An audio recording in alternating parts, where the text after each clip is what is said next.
Jury deliberations will really get underway in the trial of former Minneapolis police officer Derek Chauvin, charged in the death of George Floyd. Here in Utah, police and protesters alike are preparing themselves for the verdict. And while some say they hope for justice, others say they'll protest no matter the outcome. Fox 13's Lauren Steinbrecher is live outside the Salt Lake City Public Safety Building where they have put up barricades. Lauren.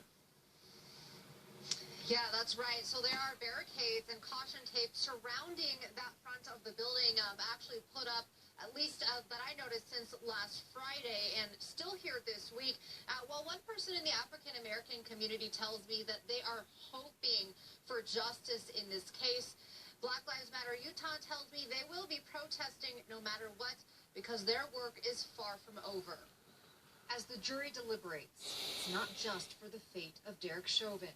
It's a test for our country. Coach Kamal Ahmed, who serves many roles in the community, says the verdict will say a lot about where we are as a nation. Something happened in broad daylight, on camera. We all seen it. There were no excuses last summer. Last summer, about 99% of Americans said guilty when we saw what happened. If Chauvin is found guilty in the death of George Floyd, I don't think it's time for celebrations or anything like that, but it's a time to say, now we're where we need to be as a country. But if he's not, it shows not much has changed, he says. Ahmed says the African-American community hopes for justice, but they don't expect it. In all honesty, what they expect, that's what they expect. In all honesty, I don't know if the community in general expects justice because I'm not sure how often we've had that in these situations. The founder of Black Lives Matter Utah, Lex Scott, shared the same sentiments. Feeling on edge, hoping for the best, preparing for the worst. You know, during these times, no matter how I feel, I have to be that leader. And I have to be strong no matter what that verdict says. She says this case won't be a defining moment for Black Lives Matter. It is one trial, it is one case, it is one cop. And we are not fighting individual cops here. We are fighting systemic racism.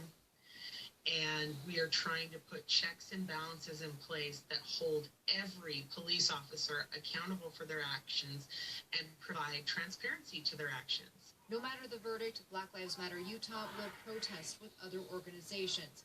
Ahmed says he hopes people don't hijack the cause and take away from the moment. Just be a supporter of human cause and do so in a peaceful way and do so in a just way. Despite the barriers that are up here at Salt Lake City Police, Scott says that when it comes to Black Lives Matter Utah, they do not incite violence, and they make sure that they've told all of their members to remain peaceful, not destroy any property this week. Live in Salt Lake City, Lauren Steinbrecher, Fox 13 News, Utah. Lauren,